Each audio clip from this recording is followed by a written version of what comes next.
Expliquez-nous, Nicolas. La Russie a bombardé hier plusieurs villes ukrainiennes, dont Kiev, en riposte à la destruction d'un pont en Crimée. Les Européens dénoncent des crimes de guerre. Absolument. Crime de guerre, c'est le terme qui a été employé par l'Union européenne. C'est le terme choisi par Florence Colonna, la ministre française des Affaires étrangères. Catherine. Emmanuel Macron lui évoque un tournant dans la guerre. Joe Biden, le président américain, dénonce la brutalité absolue de cette pluie d'obus. Quant au président ukrainien Zelensky, il affirme « Ils essayent de nous effacer de la surface de la Terre ». Toutes ces déclarations sont donc très fortes, très fortes, mais à mon avis assez exagérées. Et pourquoi?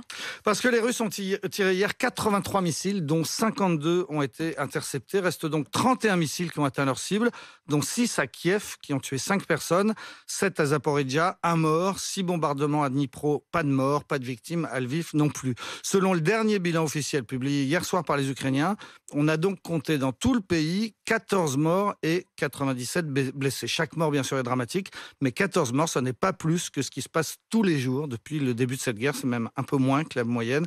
Et ce n'était donc pas une pluie de bombardements et par conséquent, ce n'était pas des crimes de guerre. C'est quoi la définition des crimes de guerre? Article 8 du statut de Rome sont qualifiés de crimes de guerre les bombardements volontaires de civils lorsque l'on vise des cibles non militaires, ce qui a bien été le cas hier, mais l'article 8 rajoute que l'on parle de crimes de guerre lorsque ces bombardements sont faits à grande échelle et sont d'une particulière gravité, ce qui n'a pas été le cas hier.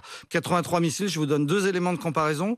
Le 21 mars 2003, les Américains ont tiré 320 missiles Tomahawk sur la ville de Bagdad et des tapis de milliers de bombes sur les autres villes en Irak. Le 22 juillet 1993, les Serbes ont envoyé 3777 obus sur la ville assiégée de Sarajevo. Ça, c'était des crimes de guerre. Ça, c'était des pluies de bombardements, pour reprendre le terme de Joe Biden. Pourtant, même Vladimir Poutine, il revendique d'avoir massivement, je cite, massivement bombardé l'Ukraine. Oui, mais Vladimir Poutine, lui aussi, raconte n'importe quoi, parce que si quelqu'un sait ce qu'est un bombardement massif, c'est bien lui.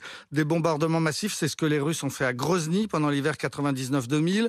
Il n'y avait plus un seul immeuble intact. L'ONU avait qualifié à l'époque la capitale tchétchène de ville la plus détruite sur Terre. Et les Russes ont ensuite fait bien pire à Alep et à Homs, qui est la plus grande ville de Syrie. Ville rasée à coups de barils d'explosifs lâchés sur les habitations par des hélicoptères, sans parler naturellement de Mariupol, bien plus récemment en Ukraine, rasée au printemps dernier. Tout cela s'est fait sur ordre de Vladimir Poutine, qui sait donc bien ce qu'est un bombardement massif et qui sait donc bien que 83 missiles hier, cela ne rentre pas dans cette catégorie. Mais alors pourquoi est-ce que tout le monde exagère?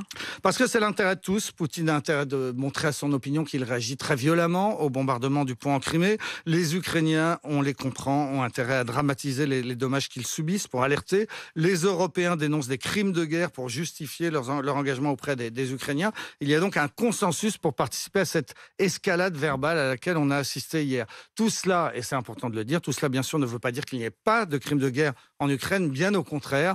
Les viols, les exécutions à Boutcha, les charniers découverts il y a quelques jours à Izium, les salles de torture un peu partout, les bombardements de la maternité et du théâtre de Mariupol, les déportations de femmes et d'enfants. Tout cela, ce sont des crimes de guerre massifs commis par l'armée russe, bien plus, en tout cas, bien plus graves que les bombardements d'hier.